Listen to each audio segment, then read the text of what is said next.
Une vie sans examen ne mérite pas d'être vécue. Cette phrase dérange parce qu'elle semble radicale, presque excessive, et pourtant, elle ne parle pas d'intelligence, ni de réussite, ni même de morale. Elle parle d'une chose beaucoup plus simple et beaucoup plus inconfortable. Vivre sans jamais s'arrêter pour regarder ce que l'on est en train de faire de sa propre vie. Aujourd'hui, presque personne ne dirait qu'il refuse d'examiner sa vie. On lit, on écoute, on s'informe, on analyse. On a l'impression de réfléchir en permanence. Mais réfléchir n'est pas examiner. Examiner suppose un arrêt, un face-à-face. Une attention dirigée vers ce que l'on vit réellement, pas vers ce que l'on commente. Socrate observait déjà quelque chose de très humain. Les gens vivent occupés, pris dans des rôles, des obligations, des attentes. Ils avancent, ils remplissent leur journée. Ils savent expliquer ce qu'ils font, mais ils ne savent plus très bien pourquoi ils le font. Et surtout, ils évitent certaines questions parce qu'elles sont inconfortables, pas parce qu'elles sont complexes, parce qu'elles sont trop simples. Le problème humain que cette phrase met en lumière est discret, mais profond. C'est la stagnation intérieure déguisée en activité. Tu fais beaucoup de choses. Tu t'impliques. Tu t'adaptes. Tu tiens. Mais quelque chose reste flou. Tu avances sans sentir de direction claire. Tu as parfois l'impression que ta vie se déroule à la surface, sans jamais vraiment descendre là où ça compte. Ce malaise n'est pas une crise visible. Il ne fait pas de bruit. Il ressemble plutôt à une fatigue sourde, une confusion tranquille, une impression d'être présent partout, sauf là où tu es réellement. Et plus tu t'occupes, moins tu as l'espace mental pour t'arrêter et regarder honnêtement ce que tu ressens. Face à ce malaise, les réponses modernes sont rapides. On te dit de t'organiser mieux, d'optimiser ton temps, d'être plus productif, ou au contraire, de te détendre, de lâcher prise, de penser positif. Mais ces réponses contournent le cœur du problème. Elles te maintiennent dans le mouvement. Elles t'évitent l'examen réel. Il y a aussi cette illusion très répandue.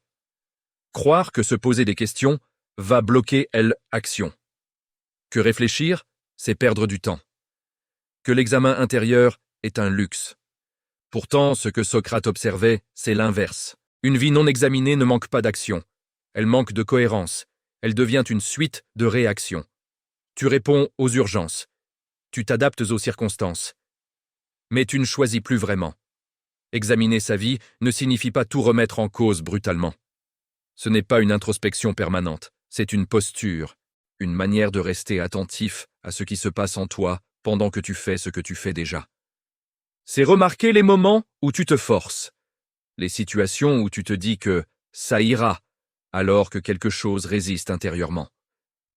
Dans la vie quotidienne, l'absence d'examen se manifeste de façon très concrète. Tu prends des décisions importantes sans vraiment sentir si elles te ressemblent. Tu acceptes des compromis que tu n'as jamais formulés. Tu poursuis des objectifs hérités parce qu'ils semblent logiques, pas parce qu'ils sont vivants pour toi. Examiner sa vie, c'est accepter de regarder ces décalages sans chercher immédiatement à les corriger. Juste les voir. Reconnaître que certaines directions ne sont plus claires. Que certaines habitudes te maintiennent dans une forme de confort vide. Que certaines attentes ne sont pas vraiment les tiennes. Cela demande du courage. Pas un courage spectaculaire. Un courage discret, celui de ralentir intérieurement, de supporter quelques instants de doute sans les remplir immédiatement. De laisser apparaître des questions sans exiger des réponses immédiates. Beaucoup évitent cet examen parce qu'ils ont peur de ce qu'ils pourraient découvrir. Peur de réaliser qu'ils vivent en décalage avec eux-mêmes. Peur de voir des choix non assumés. Mais ne pas regarder ne supprime pas ces tensions. Cela les rend simplement plus lourdes avec le temps. Socrate ne disait pas que la vie devait être parfaite ou maîtrisée. Il disait qu'elle devait être regardée. Parce qu'une vie regardée, même imparfaite, reste vivante. Une vie non examinée peut sembler stable, mais elle devient mécanique. Elle se répète sans conscience. Concrètement, examiner sa vie commence par de petits gestes intérieurs. Prendre quelques instants pour se demander ce qui fatigue réellement, ce qui nourrit vraiment, ce que tu évites systématiquement de questionner. Observer tes réactions plutôt que les justifier. Remarquer où ton énergie disparaît sans laisser de traces.